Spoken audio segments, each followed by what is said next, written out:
Before the Beatles set out to conquer Paris and New York, I caught up with them on the road in Doncaster, in the industrial north of England. And while a crowd of 2,000 teenagers screamed ecstatically inside the theatre, I forced my way through the stage door and talked with the Beatles in their dressing room. And there they were, long hair, elastic-sided boots, the lot. Ringo Starr, it's been suggested that boys coming from the particular area that you come from, if you hadn't found an interest in music, might have found it much more difficult to get out and make a go of life. Would you comment on this?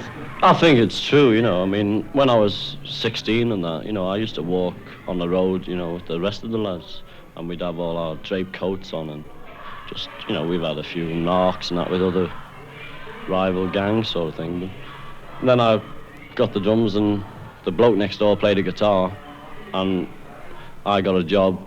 Teddy boy! And we started playing together, and another bloke in work made a bass out of an old tea chest, in them days. This was about 58, mind you. And we played together, and then we started playing on dances and things, and we took an interest in it. And we stopped going, out of sort of hanging around corners every night. Would you say that the enormous difference which your success in this field has had has greatly influenced you, Ringo, as far as your philosophy of life or what you want to get out of it? Oh, yeah. George Harrison, how different is your life now as a member of the Beatles to what it was, say, even 4 years ago? Everything's completely changed. We don't have a private life anymore, and we are public property now. Not that we mind. You don't mind being such very public property with no private time at all? Well, you get accustomed to it, and after a while it's just, you just take it for granted, and you just do everything automatically, like signing autographs and waving at people. What about home life with your own family? Do you ever get any these days? Yeah, occasionally, say once every fortnight, we manage to get home. And if we're not appearing in our hometown, then it's usually okay. They don't expect us to be there, and it's quite quiet. But changed your status with the family much? Not really. It makes them more popular, and people sort of, after a while, spot my parents anyway. They're like, oh, we're same with the others. They'll say there's George's dad, or whereas before they wouldn't know him from Adam. But they're just still the same as before. What about the wealth that comes with this kind of success? Has that made a great deal of difference to the way you live and the way your family live? No, it hasn't made, not so far, it hasn't made any difference, except for holidays and things like that. We can just get the money out of the bank and go wherever we want. And you're one of the reputed deep thinkers of this group. How do you see it as a peak in your life? What happens to you after this is over? Well, I suppose we'll stay doing this sort of stuff for a couple of years, and whether there were, naturally we won't be able to stay at this level, but we should have another 2 years at least, I think. Then what happens? What happens to George Harrison then? I don't know. I'll know by the time that comes along. Probably have a little business or something like that. You don't want to go on in the profession? Probably, yeah. I'd like to make records, with other artists.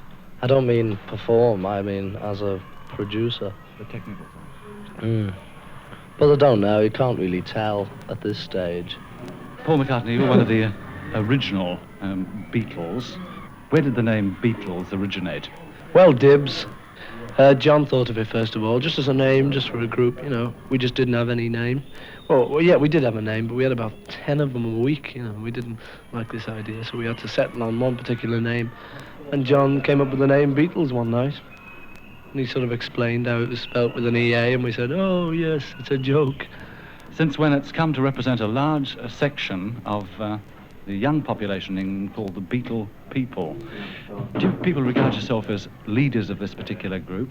No, we're not leaders of any sort of a group. The thing is, people always say, well, you started great trends and things, but in actual fact, all that we've done is gone along with the trends.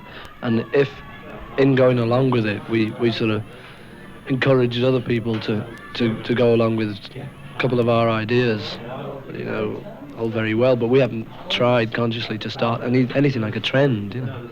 You were very much younger when this enormous success started, and you're riding the summit of it now. Do you see it as a peak, a mountain, interfering with the flow of your life? I don't really know what you mean by very much younger. It was only a year ago. But you've been working since '58, haven't you? Well, yeah, not working, you know. I mean, strictly speaking, we've been out of work since '58, and we've been doing this as a hobby, because we've only been doing it as semi-pros. I left school and went right into it, and we were only sort of picking up a few quid a week, you know. It really wasn't work. I think the main thing is now that as we've got ourselves a bit of security, we don't really have to worry, at the moment anyway, what we're going to do after. So we don't. None of you are really concerned with going on in this field as a profession. Yeah, of course we are. I think all of us really, if it all suddenly flopped, then we would do something in this profession. But what we mean by Ringo and George's answers, what we mean that we don't really want to do like the conventional answer is, I'd like to do ballads and films and straight acting, you know, which is so corny, because half the people who say that can't act or ballad or film, you know. So we probably wouldn't want to do that unless we thought we could do it. We're having a bash at a film next year, and if we find that any of us can act, then possibly, you know, when it finishes, say one out of us may become actors, but we haven't got any great hopes of being actors at the moment. It said John Lennon that you have the most goon-type humour of the four Beatles. Who said that? I think I read it in one of the newspaper reports. Oh, you know what the newspapers are like, huh? No, what are they like? Wrong. It's not going wrong. I want to get a nice personality bit. I haven't got a nice personality. Is this evidence of goon-type humour? No, I don't think I really have goon-type humour. That's just an expression people use. What's the success you've enjoyed with the Beatles meant to you personally? More money than I had before. That's the good bit. Is it going to make any difference to your life, the way you live it after, say, this calms down, the enormous excitement you're generating at the moment? I don't know, you know, really. Do you think a career as a comic might open up to you? No. I don't stand a chance of being a comic. Why not? I'm not funny enough. You're interested in poetry at school. Who said? It's printed in a book compiled by the Beatles and entitled The Beatles. I haven't read that book. We don't normally write those things. Written any good comic poems lately? Yes, sir. I just happen to have here by sheerest coincidence.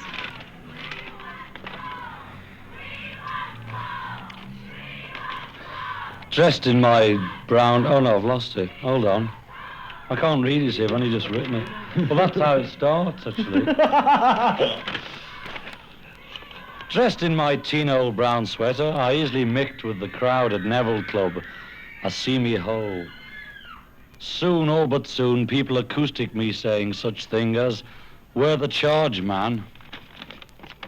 So I'm turning over. All too soon, I notice boys and girls sitting in a hobbled lump, smoking hernia and taking Odeon and getting very high. Some were only 4'3" high, but he had Indian hump, which he grew in his sleep. But things like that just help me keep sane. Is this business enough to drive you insane? No, I'm quite normal, really. If you read in the Beatle books, it says I'm quite normal. The Beatles snatched their guitars, went on stage. I was left alone in the dressing room with only a few empty teacups to keep me company. The music might be country and western, but the Beatles are very, very British. We're with John and Ringo backstage again. And we've been just chatting and about fan letters and fan reaction. You mentioned something about the word cheeky. What's it all about? Well, I mean, you know, I thought cheeky was universal. I thought it was English. And the other day I got a couple of letters saying, from your film, John, when you say to one of these fellows, what does cheeky mean? Which is C-H-E-E-K-Y. What's it? You know, I thought it was obvious. It just means sort of hard-faced or only light-heartedly, you know, sort of the nerve of that fella. It's like, it's the light-hearted get lost, I'd say. Yeah. You know, you understand get lost in America. Yeah. That's an American expression, I think. Well, it's the same as that, really. Well, whoever it was, now you know, cheeky.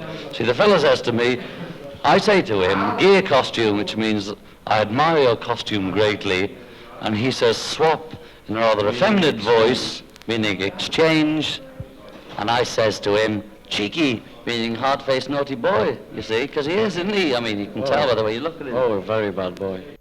Ringo, you've done a lot of that, let's say, slapstick work in the picture. Let's say slapstick. 1, 2, 3, slapstick.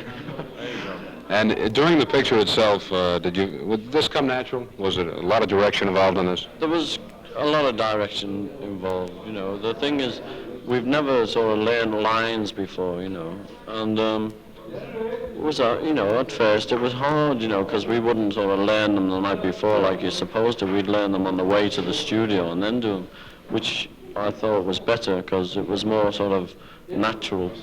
But, you know, what did you say? Do these questions about your personal life, like I remember in Vancouver, someone asked you, are you getting married to someone? And you said no. And they said, are you engaged? And you said no. Do they bother you ever? No, well, the thing is, I think America, more than anywhere in the world, we read more about ourselves, what we're doing, because most of these magazines just make it up, you know. It's ridiculous when we come over here. There's so much happening, you know, that we don't even know we've done. And it doesn't bother me. It's good for me to straighten everything out, you know. The thing is, I'm not getting married, and I said no because I'm not. We're talking about personal questions. Yeah. Do they ever bother you? Have you heard this one? What? You know all the rumours that have been going about America, Ringo? You know all those mad ones about me leaving, you leaving, everybody's married. I'm the only one that's married, see, folk, that's John. But after we thought we'd straightened it up, after 18 press conferences, some woman called Luella Parsons, I think. Let me check. Luella Parsons, Derek? Yeah. Yes, that's right, Luella Parsons writes a whole article about all the rumours, spreading them all again, saying Paul's married, Ringo's leaving, I'm getting another baby, which I'm not, which isn't even a lousy rumour. Which is ridiculous, you know. If anything does happen, we'll tell people, you know, we're not going to hide. If John's not ashamed if he has another baby, you know, why should he sort of keep it secret? If Paul was married, you know, you couldn't hide it. You know, you'll find out the truth, you know, just That's right, in Ringo. the papers. There's a thing in stupid England magazines. where everybody's birth certificate, marriage certificate, and everything goes to this big place in London, and everybody who's ever been married in Britain is recorded there. Since 17. And the only thing that people have got to do if they don't believe that Paul or Ringo or George is married is to check there, which is what the British press does. That's why the British press doesn't write that any of them are married. The rumours drive me nuts, you know. I get so... Do they bother you? Some of them, you know, some of the silly ones, you know, like the one with Anna Margaret, you know, I've never... Anne Margaret. And Margaret. And, you know, saying, I don't phone her anymore because she can't understand me. I write twice a week, you know, which is ridiculous because I don't even write to my mother, I just phone her.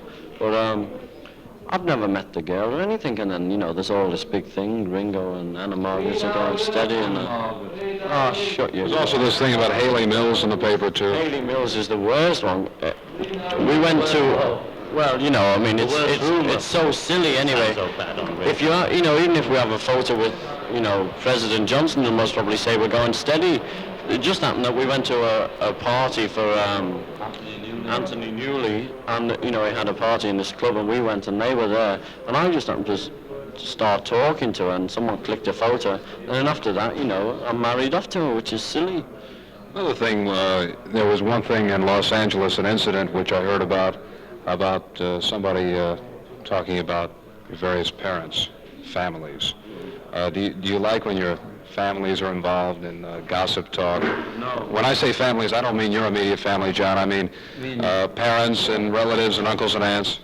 No, I don't like it. Ringo talking. This is Ringo, anyway. I think, you know... The main thing about, excuse me, Ringo, John's blushing. the main thing about the family bit is that reporters can come up and sort of con, or, you know, see, our sort of parents and relations and those people don't know anything about the business, which we didn't at first.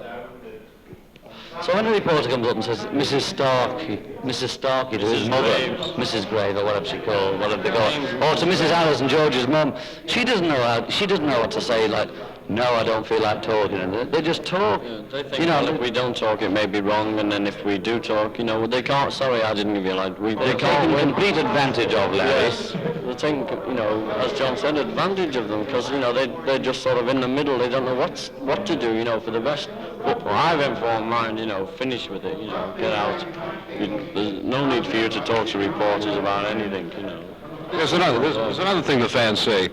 You'll meet a fan outside a hotel and very passionately involved with the Beatles and wanting to see the Beatles, and they'll say to you, such poor boys, they're all cooped up in the hotel. Now, I know what this problem is, and believe me, everybody understands. Me probably more than anybody else. In fact, I've reported on it, because that's right. Yeah, I'm cooped up myself. Because you're fighting to miss anything. Yeah, that's the truth. Anyhow, they're outside and they're saying, I don't know whether this is just a cover. What do you think? They're saying, I said, why are you down here? And they said, we want to bring gifts because we feel so sorry for them. And also in connection with your wife, you see a lot of fan signs for your wife. Do you think that this is just a cover for the admiration, to get close? It's just an excuse? Or do you think that a lot of people really feel this way? I think with my wife, I hate saying that word, it sounds sort of formal, but with Sin, it starts off sort of, well, he's hooked. We're sort of like them both, or we like his wife, but a lot of them are very genuine. You can tell, you can see through letters. The letters you get sort of that are addressed to Sin, that say sort of, I like you, and this and that, or it's, I don't know, they say all sorts of things, are genuine. A lot of them are genuine. Some of them are fake. You can read through them a mile away, sort of, hello, Mrs. Lennon, may I call you Sin? Could you get me 95 autographed photographs of the boys? Then they're just, just in it. All the genuine fans, I think, All these people who sort of write in saying, like this, there was a big thing with Maureen Cox now, I happened to take on holiday. Who, is a nice girl, and she's just sort of ordinary. She's from Liverpool. And the genuine fans wrote in saying, well, if you are going with her, good luck, and, I hope you're happy and that. And then you get these, to me, they're just half-wits who start writing these letters saying, you're a traitor and you're doing all this.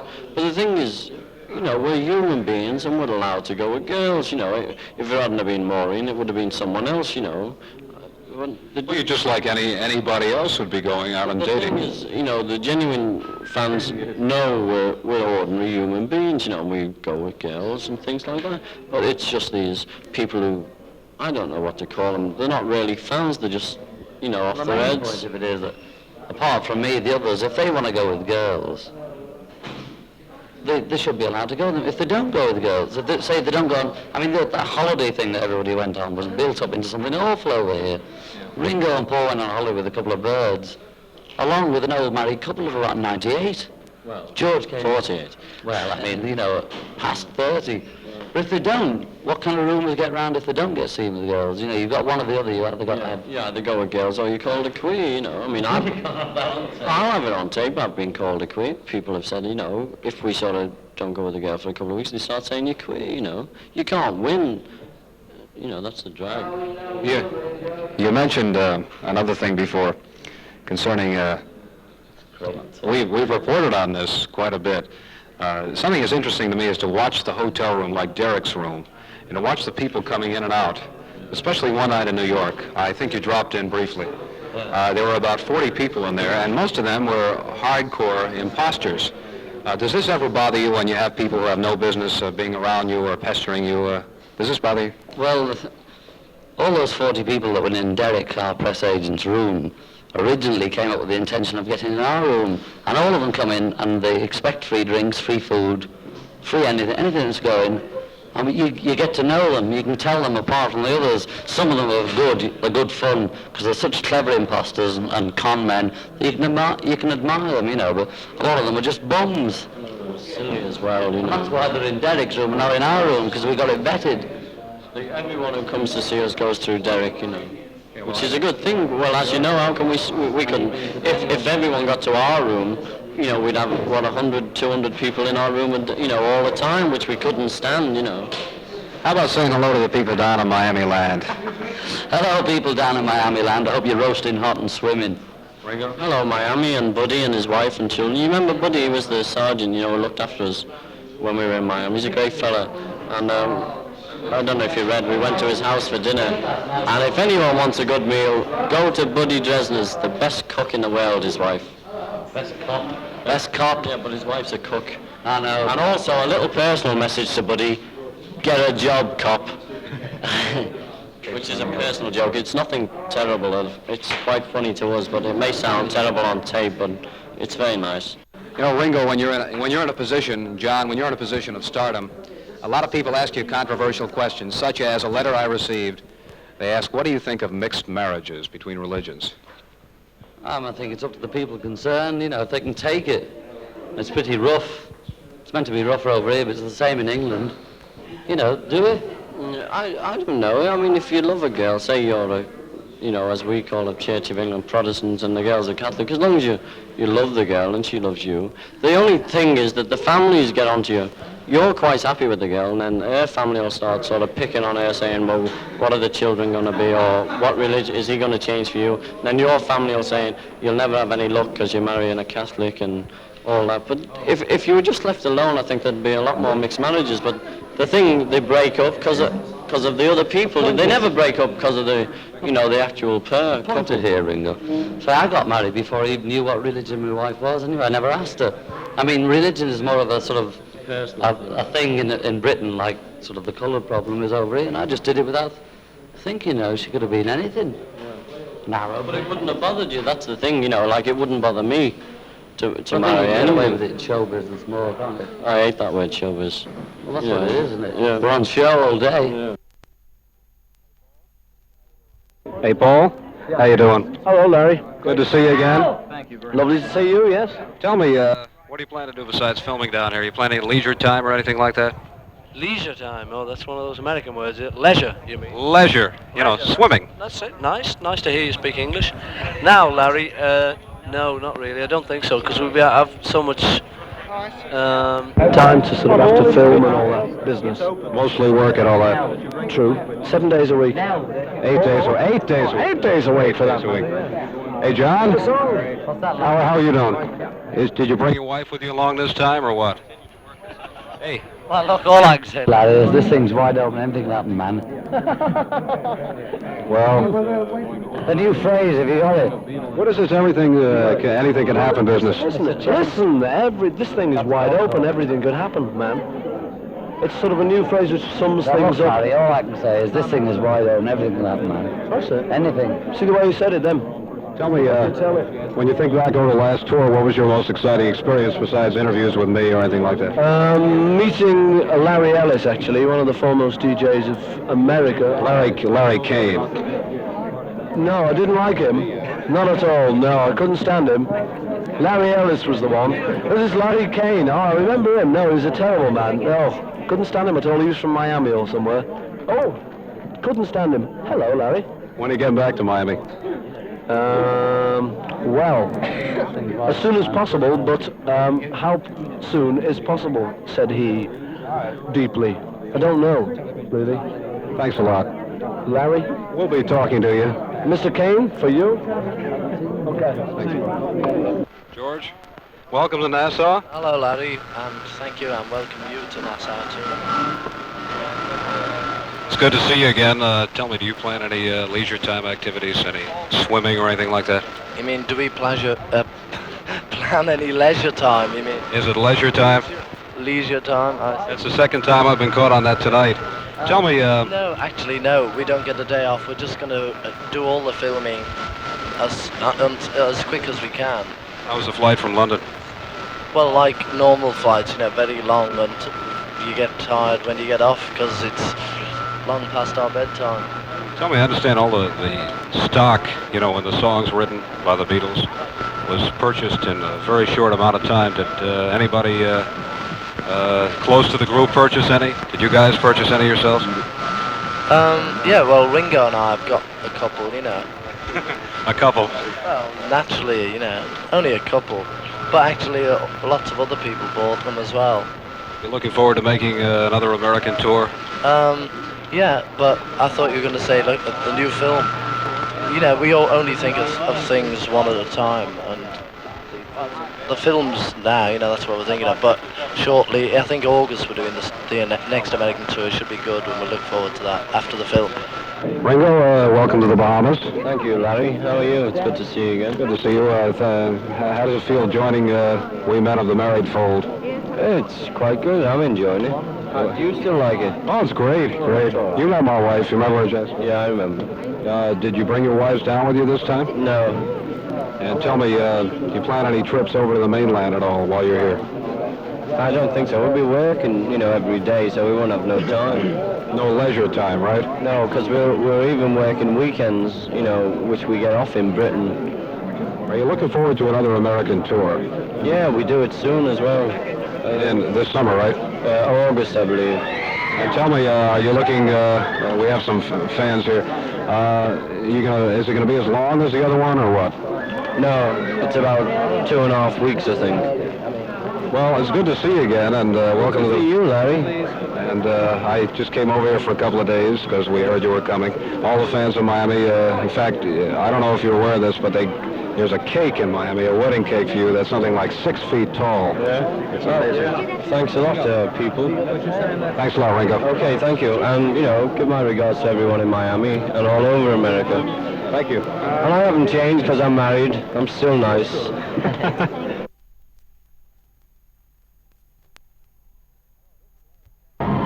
Hello, this is Larry Kane backstage. The Exciters are now on, and we have the vocalist of the Bill Black Combo with us, Bill English. Bill, what do you think of the Beatles? You've been with them for 2 weeks now. Well, Larry, I think the Beatles are just typical young men like ourselves. They had a break, you know, and they're big time now, but they're real nice. Paul's a big cut-up, and Ringo, they're real nice boys. The other morning we recorded a jam session for you. How'd you enjoy that? I enjoyed it real. Just like we were talking just a few minutes ago, Paul is a pretty good country singer, isn't he? When it's clowning around. I guess you guys can see it more than we can, but there's quite a bit of country western influence in their music, isn't there? Yes, there is. They do a lot of Carl Perkins stuff. A lot of the stuff like Long Tall Sally, Matchbox, and stuff they do originated right around where we're from in Memphis, Tennessee. So that's a Jerry Lee Lewis type things and Carl Perkins, the rockabilly type thing. Bill, thanks a lot. Thank you, Larry.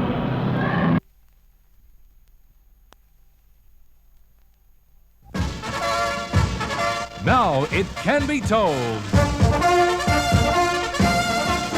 The big Beatle news you've been waiting for on KLIF. Now you can win free from KLIF a ticket to the Beatles' Dallas performance in September. Cliff is giving away many, many tickets to the big show. Now, if you'd like to win a free ticket to the Beatles show, send a postcard to Beatle Ticket KLIF Dallas. On the postcard, put your name, address, and telephone number. You must keep tuned to KLIF to win. When you hear your name broadcast on Cliff, you have 119 seconds to call KLIF and win a ticket to the Beatles show. Send your card today. Only one entry per person per day. Glue your radio on Cliff. The Beatles are coming, and it won't be long, yeah, yeah, yeah, yeah. It won't be long, yeah, yeah. We have John Lennon here. John, do you consider your fan clubs playing a great role in your American popularity? Definitely, yeah. All of them. Even the ones that aren't legal help somewhere, you know. And are you planning to meet any of the fan club presidents on this tour? Well, normally when we're touring, we wait for them to get in touch with us, which they did in Australia, and last time we were in America, you know. We just wait for word from them, and then we bring them in. John, I wanted to ask you about Wayside. Wayside, what's that? That's where you just bought a home, right?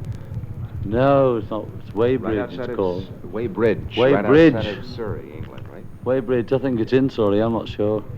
Out of all of the places in England you could have chosen, why did you pick Weybridge?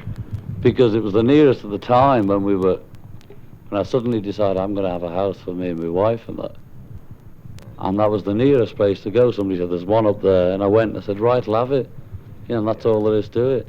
Is it so close to London that you can commute and carry on your business aspect of your life Is that the reason? Well, it takes about 20 minutes to get into London. You know, and it's either that or have a flat, which costs, by the time you've had a year's flat, it costs the same in London. It costs so much, you know. You may as well get a house and invest, like, and all, you know, get the money, like, and sell it when you're old. John, we understand you bought some clothes here today. What's your favorite type of clothes? American, continental, or just what? I think continental, maybe British, because the British are quite continental nowadays. And what about in your liking of music? You ever find a desire to hear classical music at all? You ever enjoy that?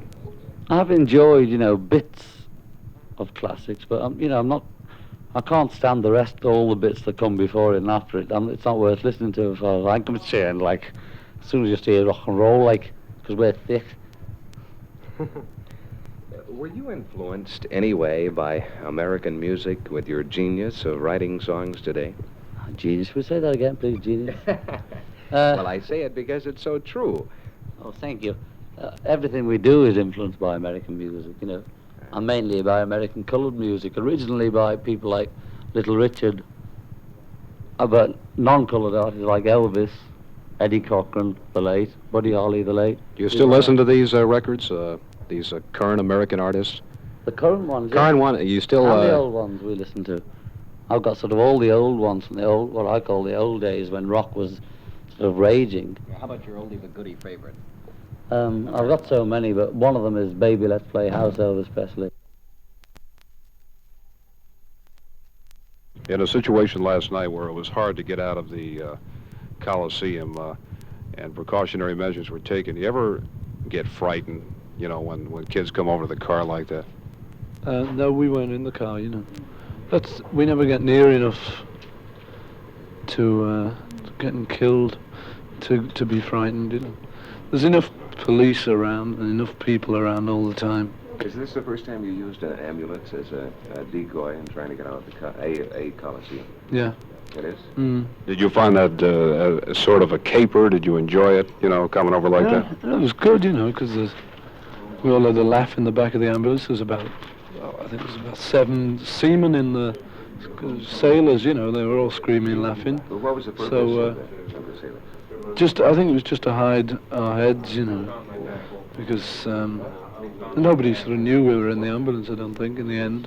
What's the most interesting kind of decoy you used in trying to get out of a place, Paul? That was probably one of them, actually, the ambulance. Actually, the story goes that we dressed up as policemen once.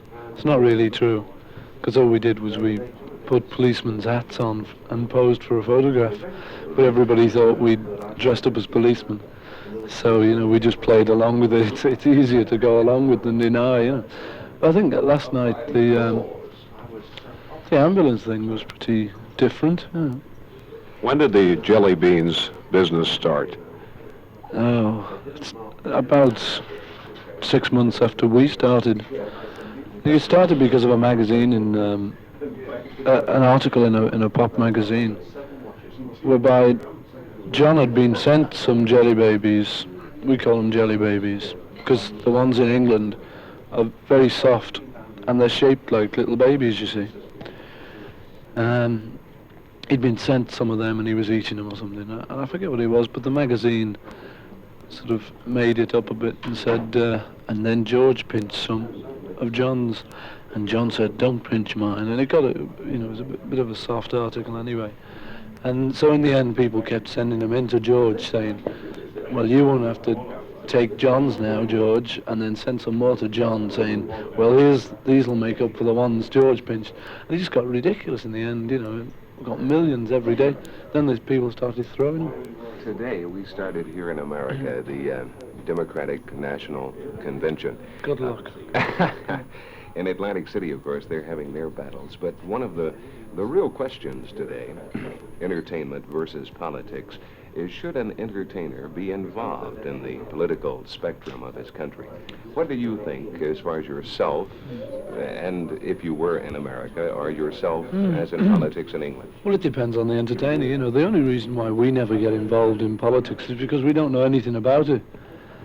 I mean, you know, probably if we knew and were interested in politics, then we'd probably take sides, you know, but we just don't happen to know a lot about the policies of the parties in England, and we know even less about them here. I just know that I don't like the look of Goldwater, you know, and the things he says. But, I mean, it doesn't mean he's no good, you know. It's just, I personally I'm not very keen on Goldwater at the moment, but, I mean, I still don't know what his policies are in the full. I've just heard him say one or two things which are a bit risque, you know. Do you find that the general viewpoint of England?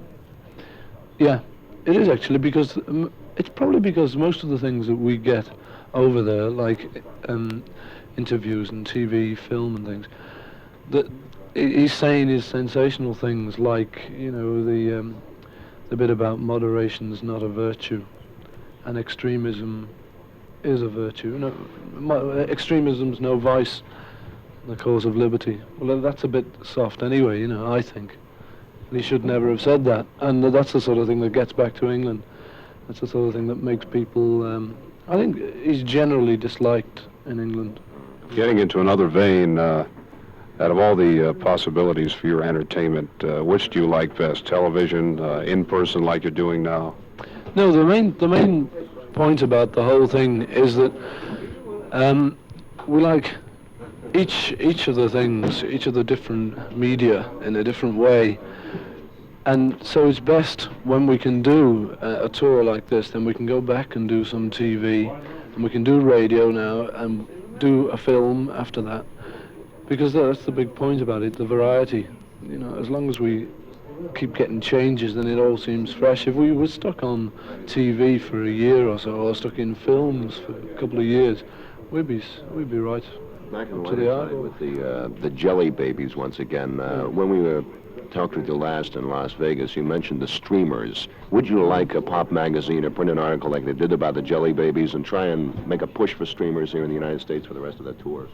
Yeah, you know, that's a good idea, because the thing is, you can't, it's impossible to buy a streamer as heavy as a jelly bean, I think. And, you know, have you ever been smacked by a couple of 100 jelly beans? But, yeah, it looks good too, streamers. Actually, people used to do it in Australia quite a bit. They've got the atmosphere going great, because it was just like going to a carnival, you know, and thousands of streamers all over the place. And it was really great, you know, because the concerts used to move along like a bomb. I hope the radio stations can do something about that too. Yeah, why not, kids? Paul, your picture was very funny, I thought so. And do you ever plan to include this comedy as part of your act?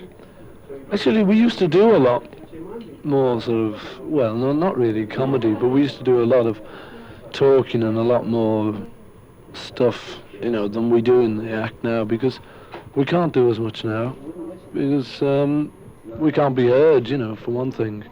And it tends to slow it down if everyone's going wild and screaming and things, and we start talking and telling jokes. It slows the whole thing down, you know, so we don't bother as much now. But in earlier days when we were doing tours, we used to have to sort of build the whole thing really like the accepted kind of act, you know, where we'd have to do jokes and things, and John would have to, you know, sort of play the whole thing up. In your act right now, there are special places where you, with your guitar, make a gesture toward Ringo, and he, in turn, makes a gesture with his hair. Is this all planned ahead of time? No, actually, all those sort of things, we keep them in if we ever think of them, but they all start off just because, you know, I think I know the bit you're talking about. There's just one bit where Ringo and I sort of play the same thing, you know, and I normally sort of turn around, and it's a bit mad, I suppose, but I don't know, you know, it just sort of swings more like that. Well, in San Francisco, in one of the local newspapers there, right after you fellas arrived, there was one article that, I've forgotten the headlines now, but why are the Beatles successful was the essence of the article. I guess every expert in our country, every psychologist has tried to come up with the answer of what it is that the Beatles have that make these teenagers react as they do.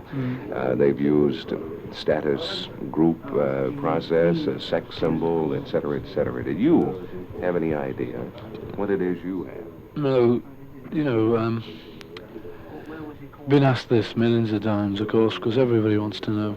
And I don't think there'll ever be a psychiatrist or psychoanalyst or whatever they are who will be able to work it out just by saying it's one thing and by putting his finger on one thing. Because, you know, if it was one thing, then we'd know it. In connection with movies, do you plan a film this year or next year? Yeah, in February. Is it going to be along the same lines, comedy and excitement, or what? Music? Well, I think it'll be a comedy, you know, because I don't think we could do anything else. We couldn't go sort of straight and do a tragedy or anything. And we enjoy doing comedies, so I'm sure it'll probably be the same kind of thing. But I know we all want to make it different, you know, including the director and the producer and things, and everybody connected with it, us especially, want to make it different from the last. So there will be changes made. There's going to be some changes made, boys. You met Cassius Clay in February. Yeah. What do you think of professional boxing? There's been a lot of criticism of it.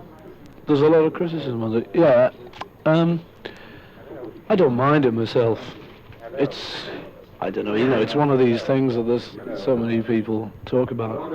I watch fights, you know, and some of them I enjoy, some of them are just boring. I like big fights, like the Liston and Clay fights, because there's a lot of publicity about them and there's a lot of showmanship in them, you know, and everybody gets excited about what's going to happen. Generally speaking, you know, I'd probably turn a boxing match off if there was something else to watch on a TV. But, you know, there's nothing, I haven't got anything against it on principle. There was a recent study in the East at a dragway in New England where the state police took American cars, the big Detroit cars, and smashed them up against the small ones. And they got out of this particular test the fact that small cars are unsafe compared to the larger cars. Of course, they never crashed a small car with a small car, it was just the big ones with the little ones. And of course, over in England, you have all the small ones, and supposedly this is supposed to be more dangerous. The opinion on the way the state police carried on their test up there in New England and tried to downgrade these foreign imports in the English cars, especially. Yeah, but well, it hasn't worked, does it? Because, I mean, let's face it, Volkswagen are doing ridiculous business in the States with cars, and so are English cars, you know. And the only reason I think it's, you know, possible is because they're good cars. I think British cars are about the best in the world, really. You know, when you get to the real class cars, in fact, Aston Martin are great cars, Jaguar are great cars. I mean, they don't have to be the best, but they are great cars anyway. Rolls-Royce, you know, proved themselves, and the little VWs, it's probably just propaganda anyway, you know, trying to stop the import. The accent in America is on the youthful figure, and especially as a performer on stage, you must be certainly concerned about your appearance and your physique. Do you fellas have any kind of special exercises that you go through to keep those trim figures? Trim figures? No. I always hated exercise. I never liked sports much. Very lazy, nasty type of person I am. You know, just the type at school who doesn't like going in for the football matches. Terrible kind, very unsociable. But no, definitely, you know, I just don't like exercises at all. They get on my nerves. So we just sort of sit round. Actually, we get enough exercise on stage, you know, but we never consciously try and do anything to keep in trim or anything, because it's not worth it, you know. We're too lazy, probably. It's a terrible, terrible attitude to take, but it's true. I understand you have a liking for yachting and the sea. Is this true? No? Definitely not. Oh, no. Can't stand boats. We just went on a holiday but on boats, but I can't stand it. I get seasick, you know. Don't like it at all. I like swimming and water skiing and things like that, but not too keen on that up and down of the boat, you know. You travel the world on your tours and on your concerts. Where are you going to go on holiday next year? Don't know. Any particular place that you've seen on your tour that you'd like to go back and enjoy as a respite? No, but do you think I'd tell you about it? I wouldn't, would I? No. I've seen lots of places I'd like to go back to. It would probably be impractical to go back to them. But there's a lot of places around, you know, great places. But I still wouldn't tell you. No offense. When you look back at the start of your career and everything, and you realize that it was at one time a hard grind, how do you feel about it? Do you thank the lucky stars, or what type of feeling do you get now that you've been successful and you've achieved the satisfaction you want, apparently, out of show business? This looking back thing, it's funny because, you know, whatever you look back on, you always remember all the good things about it, never remember the bad things. Like holidays, like school days. You know, I mean, I think of school days now and sort of think, they were great, you know. I remember having a good time, but I remember when I was at school, I didn't like them at all, you know. And some holidays I've been on, I remember thinking now, oh, those were marvellous times. But you forget about all the insects biting you and all the terrible times, you know. It's the same with work now, you know. When we look back on the days in Hamburg when we used to have to work very hard, about 7 hours a night sometime. And we think, you know, they were great now. But they probably weren't. In fact, I remember at the time they were pretty rough, you know. So, Paul, thank you very much. Not at all, fellas, not at all. To me, last night's performance, from the audience standpoint, was the worst because it was the most hysterical crowd I've seen since you started your tour, San Francisco, Las Vegas included. Do you agree with that point of view? Not really. I didn't think at the time of our show it was the most hysterical. But I thought after the show, more things happened than at the other places. Like we couldn't get out for a start. Everything seemed to go wrong. But apart from that, I didn't think it was the most hysterical crowd because I think mainly they had the house lights up in the theatre, or in the Coliseum, whatever it was, and you lose a bit of atmosphere when all the house lights are on, and I prefer it when it's a bit darker. Yeah, and it isn't basically bad to have a hysterical audience, is it? It's rather usually somewhat better because it possibly incites you to do a little better job, and it shows that you have an appreciative audience. Yeah, exactly, yeah. That's the way we feel. The better the crowd respond to us, then the better we are, I think. It usually goes that way. Remember there was one point where somebody jumped onto the stage. What about that type of thing? Well, it's good, you know, because I don't think we'd ever get hurt in anything like that, because not enough of them would get through, and there's always a lot of security around. So we do enjoy that, you know, it's good fun. Opening in our country today is the opening of the Democratic National Convention. I asked Paul this question a few minutes ago. There's a big dispute in our country today about the aspect of entertainer being involved in the political spectrum of his country. Say you, the Beatles, were American and not English. Would you have the opinion that you should be involved in politics or not? Well, only if we wanted to be. But I think we'd still be exactly the same as we are with British politics. You know, we just try and steer clear of it. I know all of us are old enough to vote, but we don't. I know I don't, because I just don't understand enough about it, so I'm not going to vote just for the sake of putting a little slip into a box. I'll wait until I know what's happening before I do vote. And I think we'd be the same, you know, even if we were American. What about Mr. Goldwater? What's your personal views on him? Okay. Well, I've only seen him,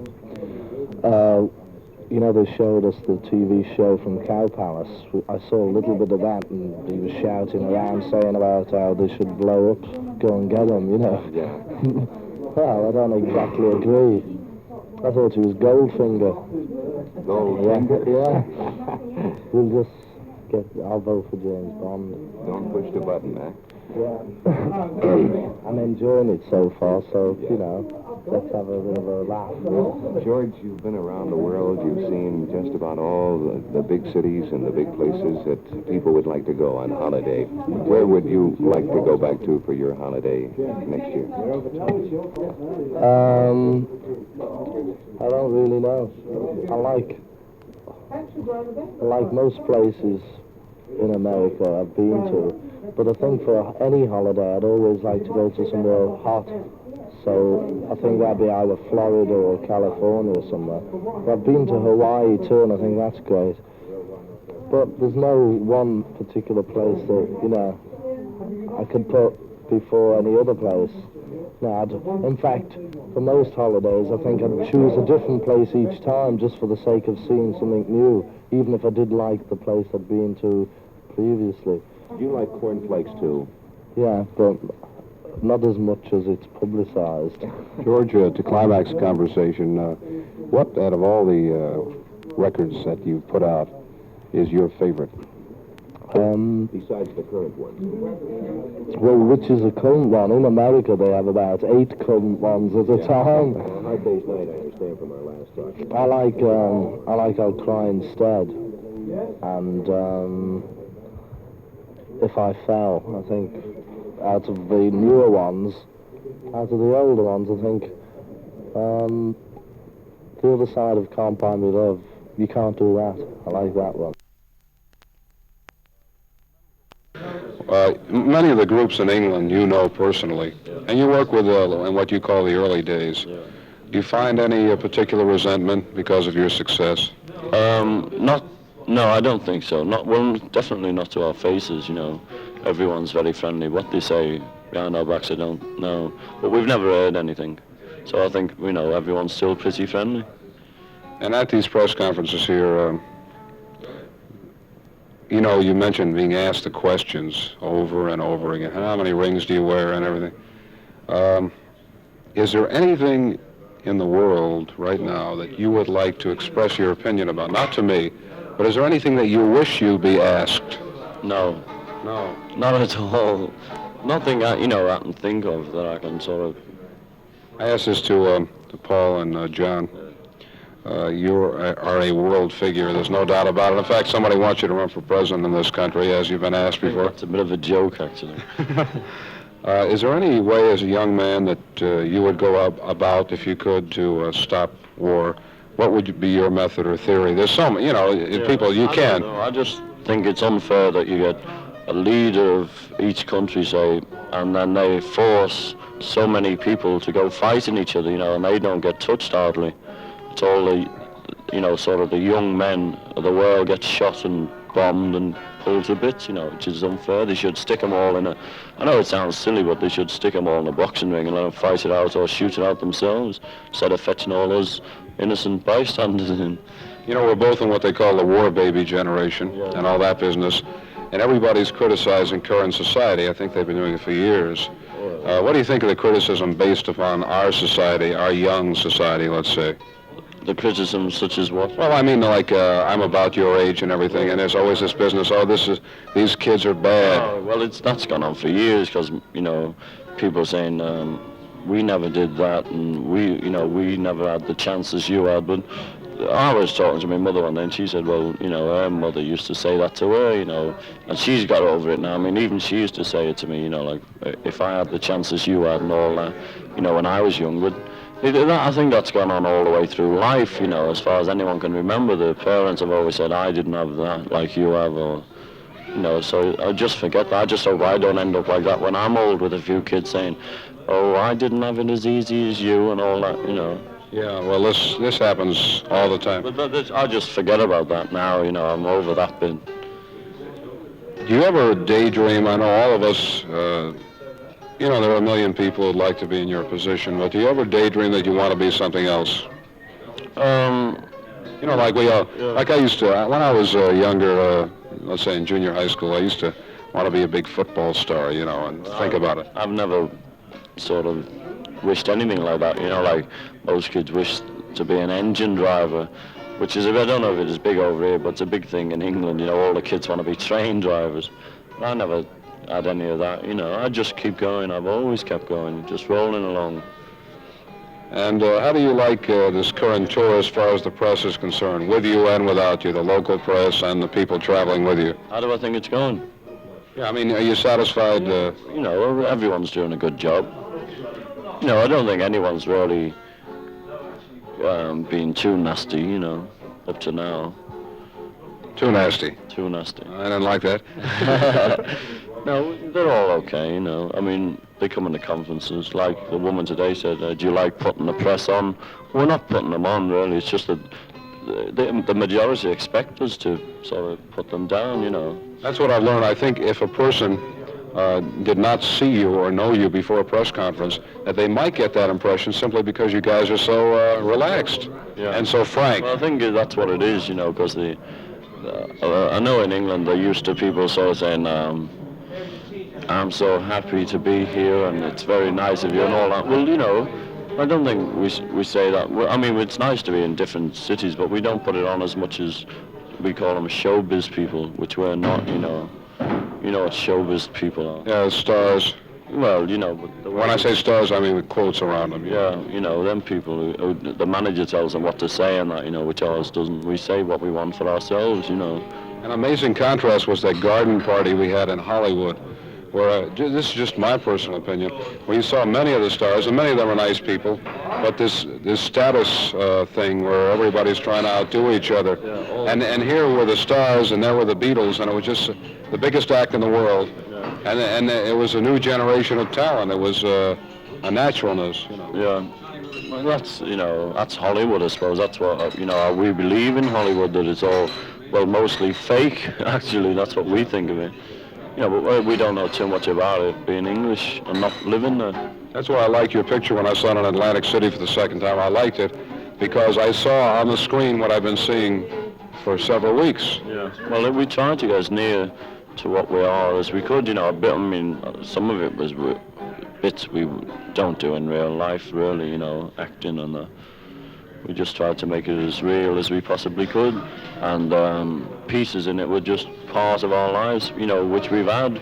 The bit on the train really happened to us when the man came in and closed the window and put the radio off, and we told Alan, you know, the fellow who wrote the script, and he put it in, you know, but that was true. Ringo, thanks a lot for talking to us. It's been a pleasure. Okay, thank you, Larry. How's your wife? She's fine. Give her my love. I will. Ladies and gentlemen, here I am again, trying to plug a record. This is Paul McCartney. This record is called I Don't Want to See You Again by Peter and Gordon. It's another very good record. Remember to get your copy tomorrow. Would you also introduce the Cilla Black record for me?